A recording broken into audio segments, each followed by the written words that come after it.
এই বাচ্চাটার কথা কেউ মনে রাখবে না। 3 মাস পরে, 6 মাস পরে, 1 বছর পরে আরো নতুন ইস্যু আসবে, আরো নতুন পাপ হবে, আরো বড় বড় ঘটনা ঘটবে। এরপরে মানুষ এই বাচ্চাটাকে ভুলে যাবে। এই বাচ্চাটা কি তার মৃত্যু যন্ত্রণা বলতে পারবে, তার সম্মানহানি বলতে পারবে, তার পিতামাতাকে বলতে পারবে? এখন প্রশ্ন হচ্ছে, তার পিতাকেও যদি আমরা জিজ্ঞাসা করি, ইসলামে রেপের শাস্তি হচ্ছে মৃত্যুদণ্ড, ব্যভিচারের শাস্তি হচ্ছে অর্ধেক কোমর পর্যন্ত পুঁতে পাথর নিক্ষেপ করে হত্যা করা, এবং বিবাহিত ব্যক্তি হলে এই শাস্তি, অবিবাহিত হলে 100 বেত্রাঘাত, 1 বছরের নির্বাসন এবং সমাজ থেকে বয়কট করা, আর ধর্ষণ হলে সরাসরি মৃত্যুদণ্ড।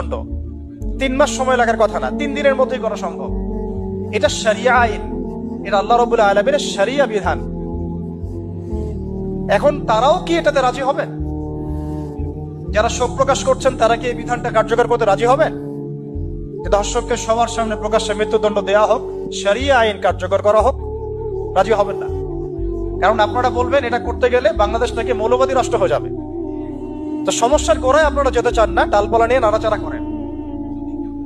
জেনা ফ্রি মিক্সিংটাকে উন্মুক্ত করে দেয়া হলো, ছেলে মেয়ের অবাধ বিচরণটাকে উন্মুক্ত করে দেয়া হচ্ছে। একটা চরম ক্ষুধার্ত মানুষদের সামনে যদি আপনি খাবারকে উন্মুক্ত করে রাখেন, এরপরে যদি কেউ জোর করে খাবার খেয়েও ফেলে, শুধু কি আপনি খাদকের দোষ দিবেন? পুরো সিস্টেমটাই দায়ী, পুরো সিস্টেমটাই দায়ী। এখানে আপনি নারী পুরুষকে অবাধ মেলামেশা দিয়েছেন, ফ্রি মিক্সিং এ দিয়েছেন, একদম ছোটবেলা থেকেই, স্কুল লাইফ থেকে, কলেজ লাইফ থেকে, ইউনিভার্সিটি লাইফ থেকে, জব সেকশনে, এমনকি রাজনীতি করতে গেলেও কর্পোরেট সেকশনে, ব্যবসায়িক সেকশনে, অফিস আদালতে, সব জায়গায় ফ্রি মিক্সিং কে অবাধ ভাবে আপনি উন্মুক্ত করে দিয়েছেন, আমরা উন্মুক্ত করে দিয়েছি। এর উপরে ছড়িয়ে দিয়েছি পর্নোগ্রাফি। পর্নোগ্রাফি সবার ফোনে ফোনে। পর্নোগ্রাফি দেখতে থাকলে একটা মানুষ বাচ্চাকে না, কয়েকদিন পরে পশুর সাথেও জেনা করতে পারে। যদি সামনে দেখেন যে মানুষ পশুর সাথে জেনা করেছে, আপনারা অবাক হতে পারেন, আমি অবাক হব না।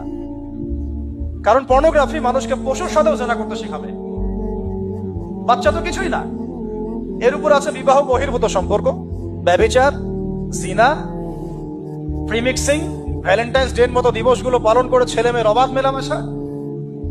আর এই জেনাগুলোকে আমরা বলছি গাছে আসার গল্প, যেখানে ওর উপরে 100 বেত্রাঘাতের শাস্তি অলরেডি মজুদ হয়ে গেছে।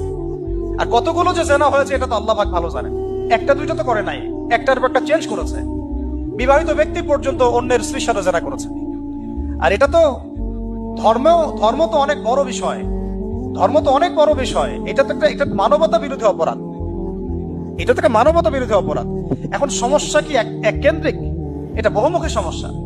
ফ্রি মিক্সিং রেখেছেন, পর্ন চালু করে দিয়েছেন, এবং সবচেয়ে বড় কথা, এর শরঈ বিচারটুকু নিশ্চিত হচ্ছে না। তাহলে সমাজের মধ্যে এগুলো কমবে না বাড়বে?